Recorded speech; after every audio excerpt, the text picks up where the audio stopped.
Go live. Okay. I think we're live. Hey, Emily. Hello. How you doing? So we're back. For John and Emily from Optics. So we're going to continue our video series on Kentucky Derby preps. And talk about a little about last week first, because, we'll probably have some people coming in a little bit late. We start a little early, so like we always do. Yeah. We're very informal. we go with our flow. Well, a lot of shows have like that intro, like the intro screen with like the countdown, and we're just like, oh, we'll just go live, and people can just jump in, and say hello, and then we'll be up with the content. If we're talking about stocks or whatever we're talking about, the time you capture it. Yeah, so, exactly. So not that we talk about stocks, but well, we did a little bit before. Yeah, well, not really, but we talked about football. Like I asked Emily, did she watch the game? She said no, and that was the football discussion. I was watching the football though. I just haven't mentioned on the football. It's I was kind of just disappointed in the games themselves, right? It's just what happened to the San Francisco team with the quarterbacks, and then the blowout by Philadelphia. Philadelphia in that game, and then Chiefs game was better. And that game was, I should say, that game was pretty good. And Mahomes was terrific. Just a very unique play, Emily. I don't know if you've watched him play, but I've seen a lot of football in my day, going on 60 years, but I've never seen a quarterback like him. He's very unique.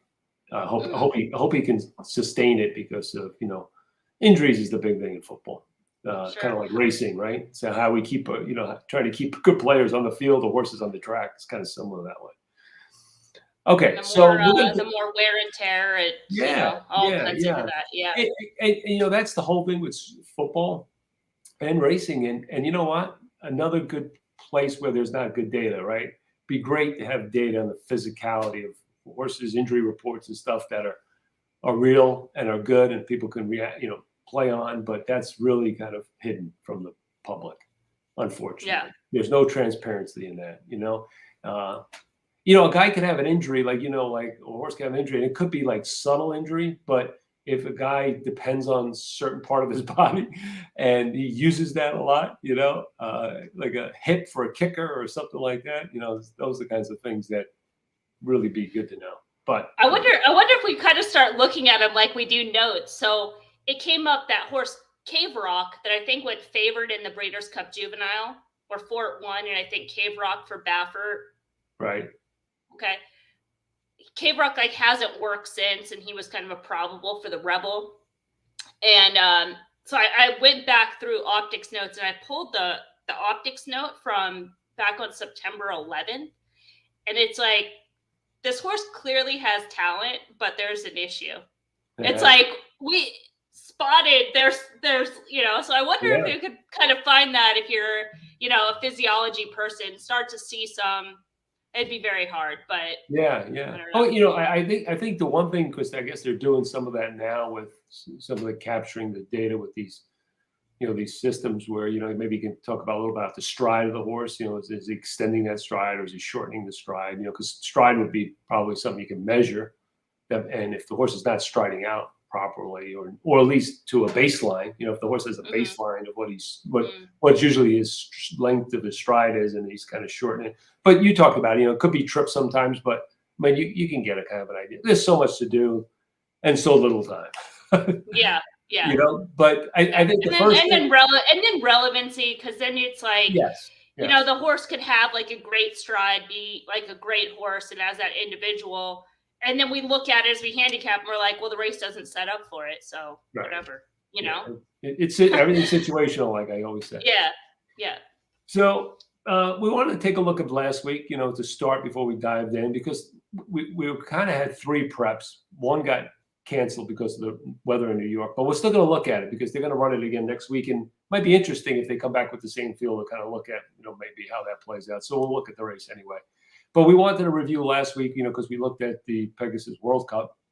We looked at a bunch of races, but we're going to just look at the results of the World Cup, and then also the Southwest at Oaklawn, because that was one of the races in the Triple Crown series. So we'll look at those 2 results and then go on. So Emily, I think you did an outstanding job at analyzing this race. Did way better than I did. You know, you talked a lot about Art Collector, you know, maybe being out there in the lead. It kind of changed. You know, like my thing was, I don't think Art Collector is the same horse because doesn't have the same kind of gate speed.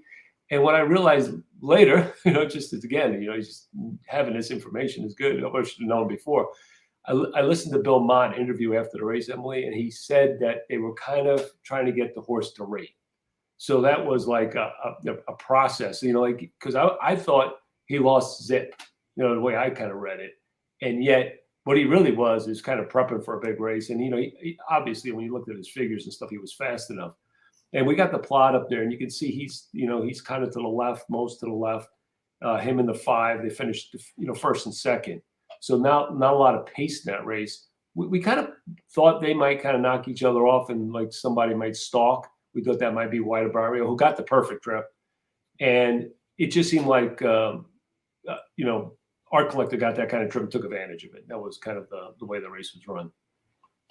Yeah, I mean, I think the way that it was kind of ridden early, when Mike Smith and Stiletto Boy just set, which was like, I love that, because it's like you're on the outside post, you're going to try to win, you're going to put your horse in the race, don't mess around, especially when you know you're not on the best horse, right? Like use your best asset, and they gunned it. And I think it sort of took Junior Alvarado and Irad kind of like, oh, who's this guy? You know? And so they were, you know, you have Defunded that was just kind of pressing Stiletto Boy, and then Art Collector was right to the outside of them. I mean, he never really gave a length separation on those two. He was just kind of in that 3 wide stalk, like, you know, the whole time. So yeah, I think it was situational. And then those horses that, you know, White Barrio, I mean, just, you know, no excuse. Like, I mean, he was sitting in the pocket and just, you know, no kick late. And then those other horses, you know, they were kind of you know, maybe a cut below, and they kind of proved that. I mean, I think we nailed it on Proxy. Proxy ran a great race, but the Braille post like completely compromised him because he had to drop so far back. Yeah. And then he came running late, and he almost got into the top 4, but Stiletto Boy was able to hold. And the 9, and both those horses we pegged as long shots. Yeah. Yeah, the 9, right? With the 9 and 11 were right there. Yeah. So and so we were kind of right. I mean, we thought that number 10 Cyber Knight was soft favorite, right? And I think everyone just got so enamored. It was his last race; he's got to win. You know, I don't know. No, I mean, I heard that in every show I was watching. Oh, it's his last race. You know, he's got to win this race. And you know, again, you're not having that Gulfstream experience is a big deal. And the way, like I said, I never liked his action. And so maybe he didn't like that. He just never seemed to get a hold of the track either. He kind of like, you know, you talked about that with, who was the other horse you thought wasn't getting a hold of the track? I forgot which race was. Maybe it was another race. But the other my strategy, actually, part of that was for Art Collector because he was making his first start at Gulfstream, and I went the opposite direction. I was like, he might. Yeah, suit him better. Yeah, it might actually move him up where, you know, carry his speed. Yeah. Yes, and Cyberknife, you know, not so much. And I mean, we brought up all the points why he was a soft favorite. Like, you know, on paper, he's certainly a logical type, right? He has the resume, but it was like he's coming off a layoff. They've already announced the last race.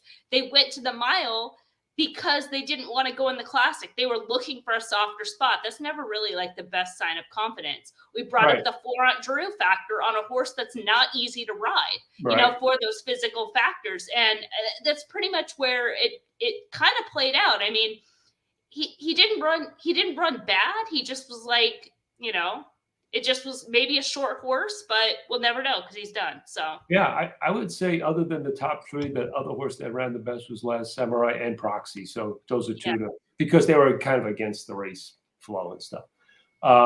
So that was the package. And the other thing that is good to mention, because you brought it up during the day when we were chatting and texting each other, is that Bill Mott was hot that day. And this is something, folks, you know, I know there's so many trainer statistics and all the rest, But sometimes it's just like the market. There's this, what do you call it, these cycles, and it could be a day, 2 days sometimes. And Bill Mott's horses were running early in the day, just outrunning their odds.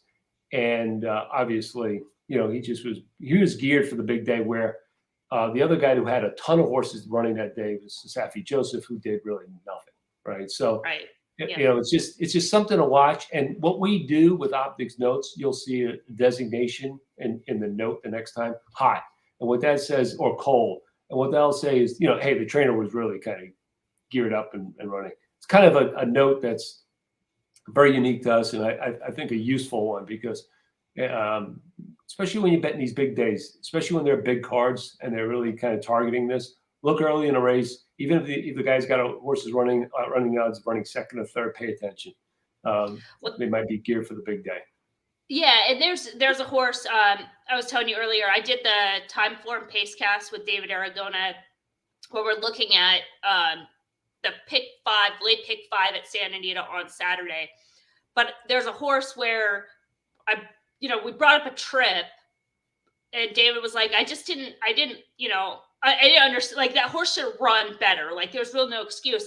And having that keyword cold, I'm like, look, John Sadler didn't win anything during the Del Mar meet in the fall.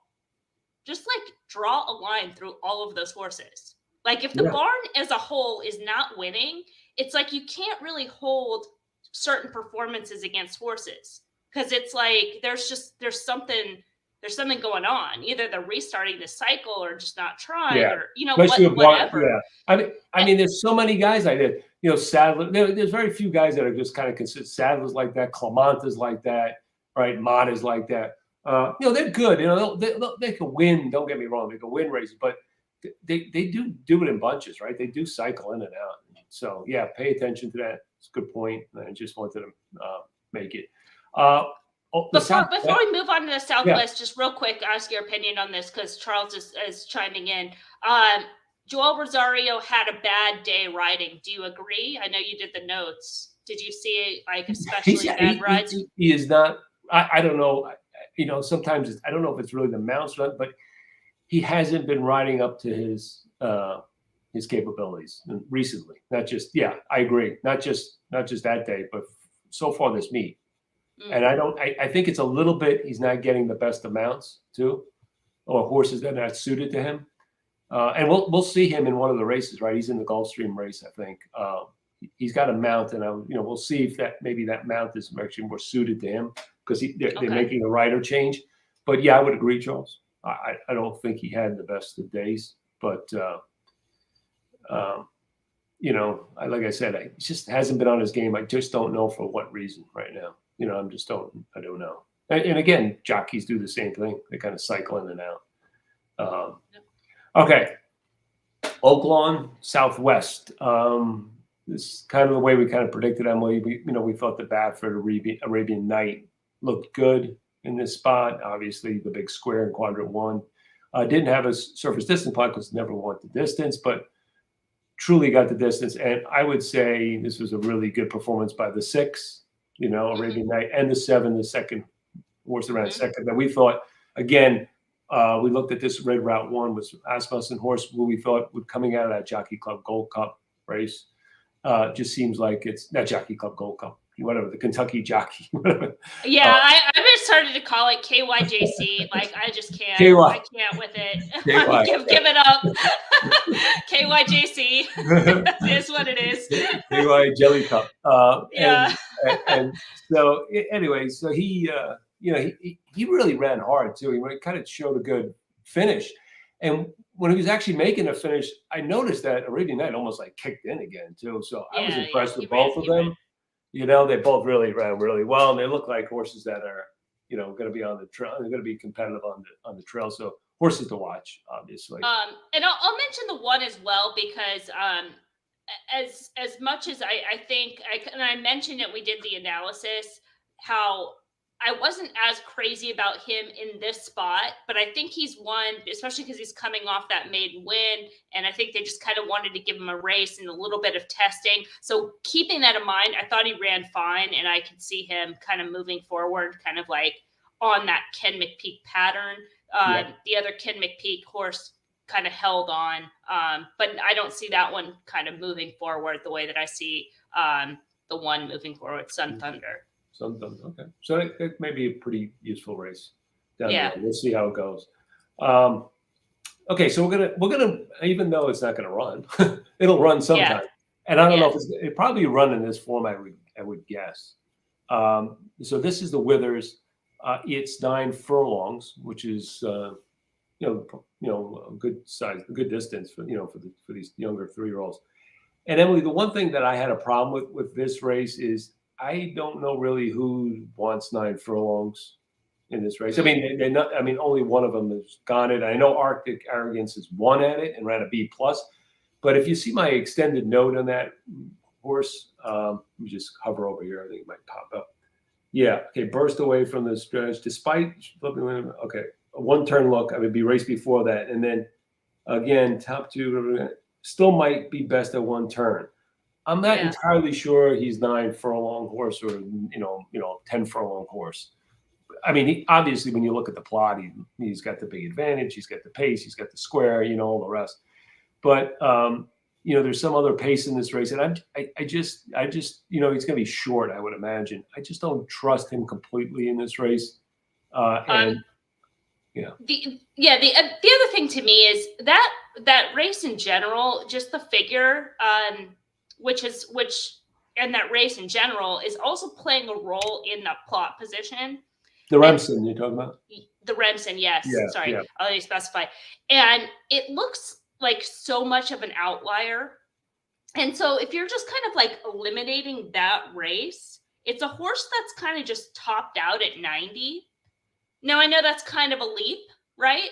Yeah. But if that is kind of like a one-off, and I know Linda Rice is another one that, can kind of use that hot or cold or whatever, but it's just, it's something to kind of keep in mind of like why the plot looks that way. And to your point, as far as the plot, it looks like, if I can make a case for a lone closer, if that's okay with everybody. Yeah. Because you have those horses that are looking at the standard that are bunched up around quadrant 1, quadrant 3, and even the 2 is above the par line.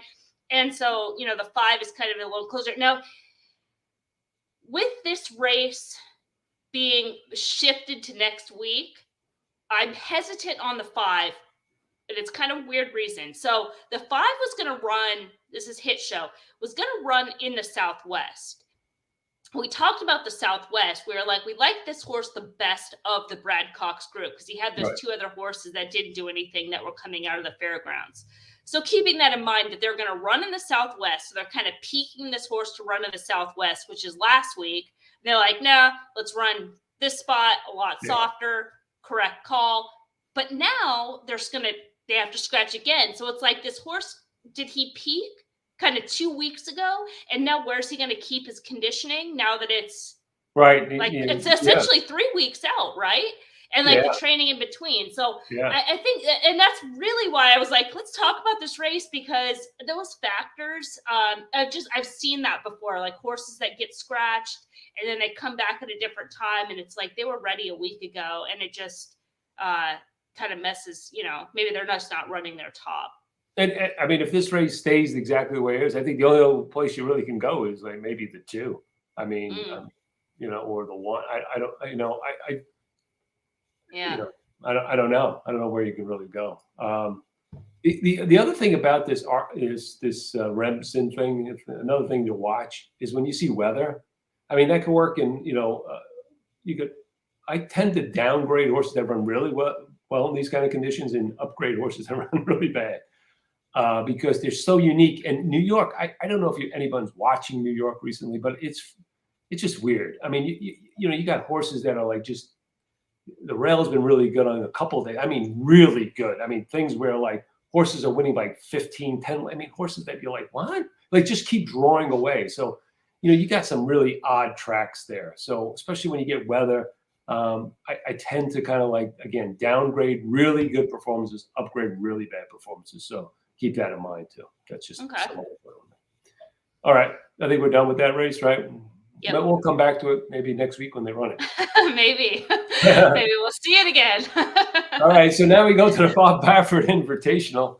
Yeah, right. he's got 4 horses in this race, and there's only 4 horses in the race. So, I guess from a gambling perspective, you just kind of watch the board who's kind of like a better price. I'd say you just pass. But I'm not. It's not a race you can play. Yeah, I mean, it's just great. Now, if we were to look at this race and say, okay, which one of these horses would you want in your Derby, futures? Well, maybe that's the way we can look at the race. I think that's the best way to approach it, because we're really not going to, I mean, to try to handicap this race as it is, it's like, what's kind of the point? It's really looking at these horses when they're going forward and, facing bigger fields, not facing their stablemates. You can see in the past 3 run lines, like all those others, where it's like other. It's every single one is like stock by stablemate winner. Baffert horses ran 1, 2, 3. Chase stablemate winner. I mean, every horse in this race has like only run against other Bob Baffert horses. The barn runs a lot of horses, but this is the highest volume that I've had to make that note over and over again. So I would say, as far as the horses in this field, I mean, the 4 is too soft. Yeah. This horse is like in the race, because otherwise a 3-horse field would be too. I mean, he's just not good enough. The 3 is a progressive type. You can kind of see the speed figures are improving. Probably one that's going to benefit from racing and added ground. So maybe one to follow. Newgate is probably the most kind of forward that he has the recency. He's a router, but he is a little bit on the plotty side. So that's something I would keep an eye on. Is he just kind of a grinding type horse? And then the one has been kind of to me, kind of somewhat disappointing. I mean, as far as the debut race, stretch and prove, which technically they sort of did. They stretched him out. That note is so bizarre to me, a B+ perfect and then not getting a win. But that Keeneland race, I pulled it up so much earlier, but I don't think there was like much in that race. And then there was really no excuse at Los Alamitos, and that should have been like a slam dunk for that horse that day. So now they're going to come back off a little bit of a freshening. So it's like the potential's been there for Arabian Lion, but now I'm just kind of iffy on him. So glad I'm kind of just not playing this race. Yeah. So, but which one do you think, future-wise, you think that maybe the 3 has the most upside, or 1? I mean, maybe, but he's another one that's, we're going to see him route for the first time. I mean, I think as far as like the 2, I don't necessarily see this horse moving forward. I think we've kind of seen who he is at this point. That happens a lot with Baffert horses. We might have seen what Arabian Lion can do as well. He might have topped out after that Keeneland race. I mean, a 99 going forward isn't going to cut it. So maybe the 3 just has the most upside of the group. But, All right, well, good luck with that one, everyone. Well, yeah. So now we go to the Gulfstream Holy Bull. I guess, let me just pull up, I got to get the lines here because we haven't loaded them yet. But I guess the 4 is the morning line favorite, the Dale Romans horse, Cyclone Mischief. I think it'll be the 8. I would think so, but he's 7-2 compared to 2-1 though. And the 6 is 7-2, so I mean, if you look at the plot, I mean, it's 4 and 8, but the 8 looks like the best horse. I mean, before the morning lines are coming out, people are landing on the 8 over the 4. I think the 8 will be favored, especially after the results of last weekend and on that trend. I don't see the 8 being the same price as the 6, regardless. The 6 will be longer than both those 2. And the 4 and the 8 could end up being close, but I'm leaning at the 8 is going to end up being favored. That's my kind of gut. Yeah, I think the 6 is a little topped out. I mean, that's my opinion. That was a very good note. Oh, thanks. And I know you didn't like the 5 note, but I think this. Oh, I just added something. That's all. I just Oh added yeah. The trouble or what? the trouble at the start. That was Yeah, all. But it just had C plus, but he did kind of He bobbled, yeah. I think this horse kind of probably could, the 2 turns is probably okay for this horse. The problem I had, the barn is really ice cold too at the meet, but I thought the 1 had a look. I mean, I just thought he was the only horse kind of closing in that race, and but I'm just not enamored with anybody in here, to be honest with you. And the 8, yeah, I would, I think to me that's the favorite. What I'm not crazy about is this horse kind of had some really good trips in his 2. If you can see tactics was perfect. Yeah, and I went back and I watched those races, especially I forget which one it was. The one that he won. It looked more. I was like, does he want to pass horses? Because I'm questionable that he wants to pass horses.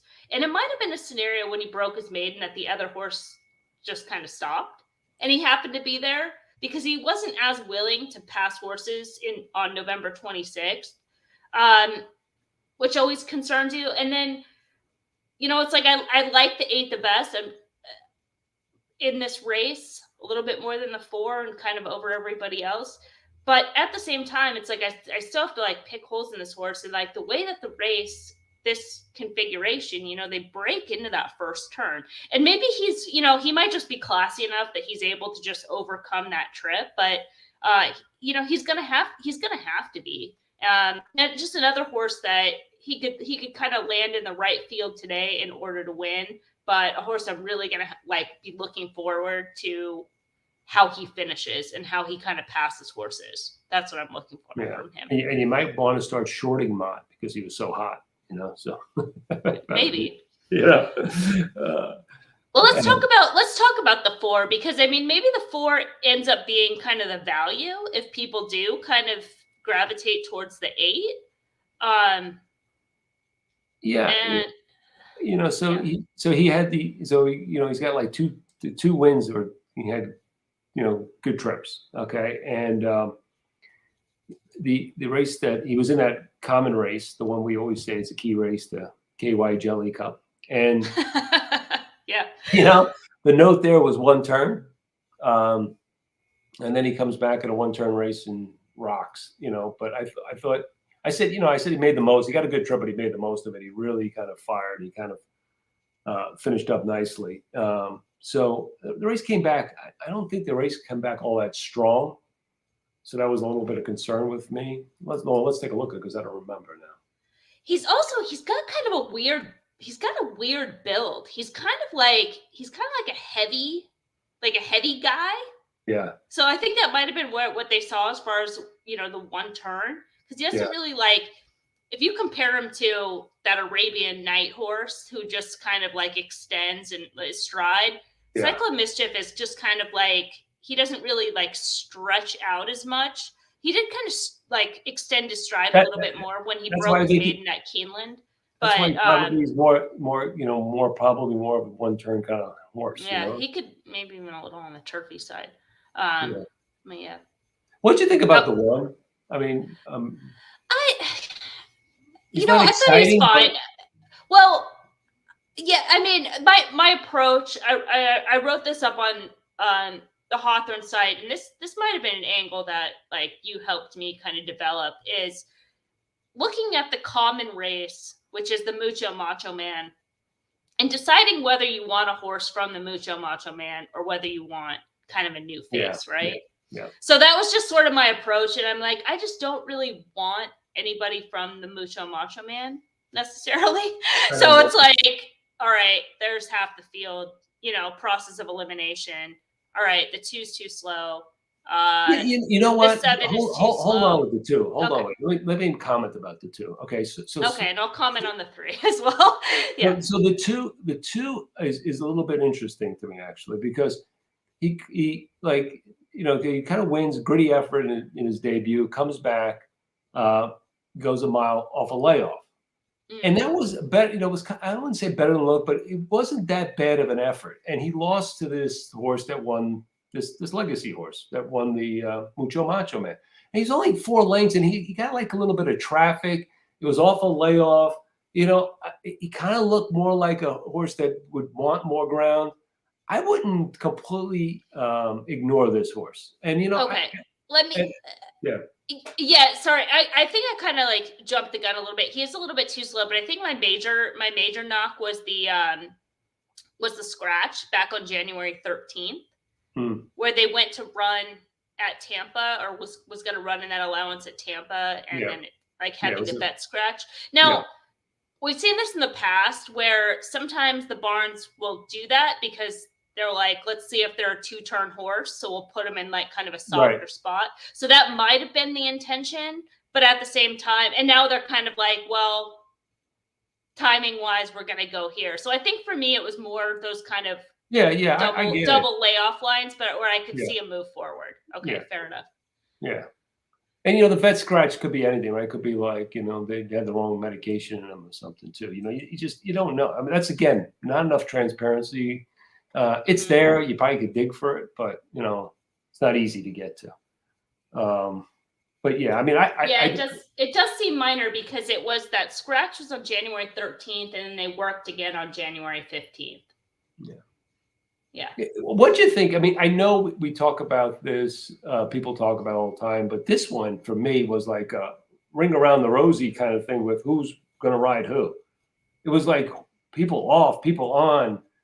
Did you see this? I mean, like everyone's off their mounts, really, basically, and they're all kind of different horses. It was some of this has to do with like, am I going to be in like New York, or I'm going to be maybe sometimes, with that. But still, I just found it kind of interesting, like how it was all over the place. Yeah. It's just an observation. It's like, every one of them is off their mount and on somebody else in this race. It's just really unique. Kind of like you don't see it a lot. Saez is off, Alvarado's on, Alvarado's off, and Ortiz. Well, we saw that with Art Collector though. Yeah, we did. Yeah, but that's what I'm saying though. In that case, that was who was supposed to ride him again? Well, Saez I think had been on. Yeah. Saez, yeah. But I think that was the right thing. And you said it. Like first of all, the barn has been going well with Alvarado, and Alvarado maybe more suited. Especially like if with Saez that horse, he might have been more aggressive, especially with the pace the way it was. He might have went after the 11 early, so whatever. Okay, anyway, that's that.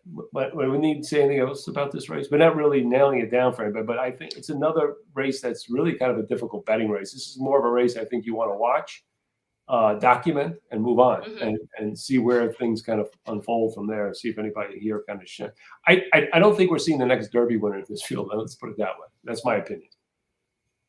Or maybe this weekend. Yeah, the whole weekend. Yeah, I agree. Yeah, I agree. Yeah. Patrick's got 50 horses. So I mean, right now, of the horses I've seen, Arabian Night looks the best of the horses that have run so far this year. Agree. Yeah, agree. And they're giving that horse a rest. That was, Were they going to come back in the Arkansas Derby or something? They just said we're going to rest him up.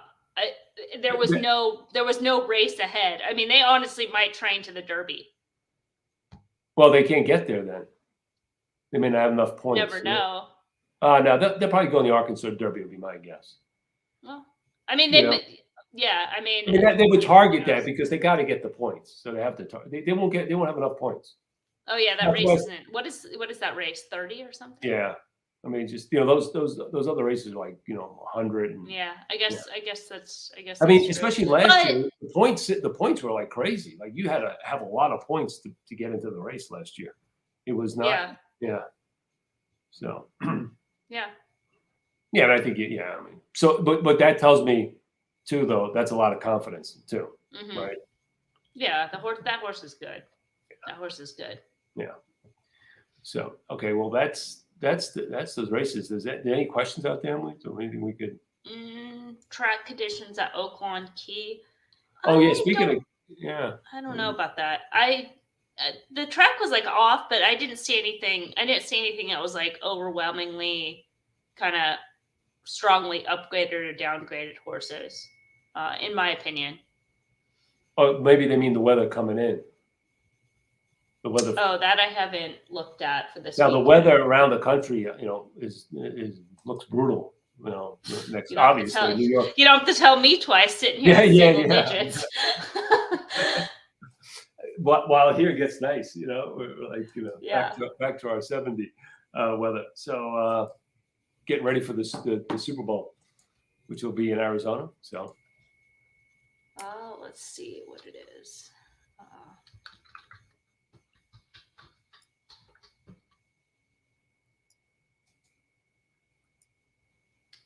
Track this weekend at Oaklawn looks clear. No. Yeah, I guess that's it. I wanted to do one more thing, Emily, before because I think it's important. We kind of talk about it. We talked about it last week, right? When we had the debate on that race about the pace flow. And then what happened was there were scratches in that race, and that kind of changed the whole pace dynamic. That turf race, do you remember? Yes, yes, yeah. And there was was this it? No, was a race. You're at Oaklawn right now. It was at a Gulfstream. No, I know. I was at Oaklawn because. It was a different closer race at Oaklawn. I know what you're talking about. It was this one actually, right? It was this one actually. No. No. That was the Southwest. Okay. It was a Asmussen horse that came from off the pace. Wait, it was like early. Was that on Sunday? Was it Sunday? Maybe. I wish I could get it because I think it's a good thing to kind of just review. It was a sprint race, so just kind of isolate those sprint allowance. I'll just see the plot and I'll know. It was the 7 horse. Wasn't it? Yeah, there we go. No, it wasn't. No, that wasn't it. Horse ran a really fast time too, by the way. I think it was Saturday. I think it was Oaklawn too. It was Oaklawn. I know the horse. It's an Asmussen horse. Okay. Yeah, it's got to be the 6th race. Pull up the 6th race on Saturday. Nope. No? The 2nd race? Second. Bingo. Boom. Yep. There you go. So there it is. So, this is what we talked about. It was similar. You have this high contention, right? You got a bunch of horses above this line. So the speed rating is very high. It's like, 50 or above. And they all kind of look like this. They're kind of concentrated as circles, right? So there's just, and you could just see by the run styles, these horses all want to kind of be close. And then you got this separation of like one presser and then a deep closer, kind of a lone closer kind of thing. And like I said, these things don't win like every time, but they pay. It's because it's a very unique circumstance, and that's what we had at Gulfstream last week, and we pointed it out. But I wanted to show you because it didn't happen. I wanted to point out when it did happen. So it did happen at Oaklawn, race 2 on Saturday, and Payne just swooped the field at 7.7 to 1. So if you see something like that, again, high contention, high speed rating, lots of E horses, E or EP horses, light on the PPC horses, because they kind of get, there's not a lot of congestion back there. You want them to be almost like I call it a lone closer. I know, like everyone says, the lone F, lone closer is the play there. So, and Optix plot's a great way to kind of, visualize those. And then what you can do is with scan, and what this does, it just puts up the parameters for these. And all you have to do when you get here, I'm on my slow machine, so give me a second here. So this brings up all the plots for that day, right? Just the parameters, like its contention and stuff. And if you click fast pace scenario, right, this will pop up. and all the races that have that kind of similar high contention. Then you got to look at them. You want to, again, you want to look for some of those other things that I mentioned. But this is a good starting place for it. Okay, so I just want to make that point because I think that's kind of a unique thing for us. Yeah, absolutely. Yeah. All right. So next week is what? I guess the Withers and something else, I would imagine. So it was Saturday. Okay. Yeah, I forget. Yeah, Coley Cross, correct. Yep. Thank you. Good eye. Yeah, what is next week? I know Rebels the week after. Gulfstream's right there. Is it something in Tampa? It's got to be something in Tampa. Oh, it is. Right? Yeah, I'm gonna bring Ron on. Okay. And we're gonna do the Sam Davis. I think it is. So we should. That should be fun. The Withers and this. I guess the Withers going to run next week too. I think. Okay. So we'll see. We'll see what kind of field we get. Yeah. All right, Emily. Thanks, and thanks everyone for joining, and appreciate it. And that I just got the notification that that Time Form Pick 5 on Saturday podcast just dropped.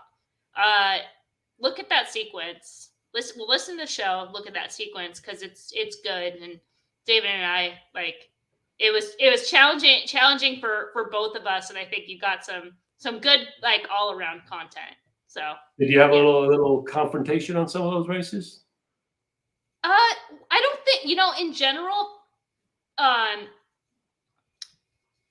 not going to say David plays like an optics player because clearly he uses Time Form, but because he watches so many races and so much of his handicapping is form cycle, we kind of look at things pretty similar, and our process in a lot of races is the same as far as, being able to assess favorites based on those factors that people aren't necessarily seeing by looking at, a static past performance. So I think for the most part, we saw a lot of things the same, just in overall kind of structure. And then as far as